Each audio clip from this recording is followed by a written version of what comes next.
Hey everybody, Carl here from Apt, and in this video we're going to show you how to adjust the pedestal on your new Samsung TV. The one we're using here is the AU8000 series.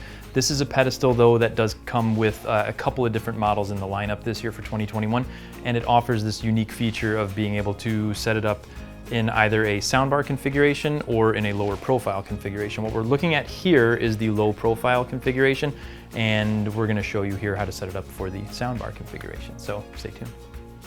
So what you want to do first is lay down some sort of a soft material. We're just using the foam cover that came with the TV, but if you have a blanket or just something to keep the screen off of the flat surface that you're going to be putting it on, just lay that down so it gives you a nice soft surface. And then from here we're just going to lay the TV down on its front on that flat surface, just like so. So from here, if you already have the pedestal feet attached to your TV, all you're going to do is kind of pull out gently and you'll feel it click out, and then you can flip it over, and as you can see here there's a little tab that you can flip up.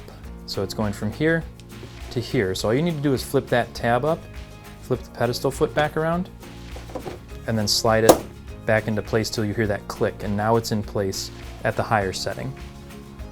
And then you're just going to do the same thing on the other side. So take that out, flip that little piece up, and then reinstall it. And one of the nice parts about this too is that there are, as you can see, no tools required, so you don't have to worry about finding the right tool for it. And then our last step is just putting the TV back up onto the pedestal, and you'll see that it is in a higher position now, ready to accommodate a soundbar without that soundbar blocking the picture. So that's all there is to it. It's a really simple operation. Thanks for watching, and stay tuned for more videos.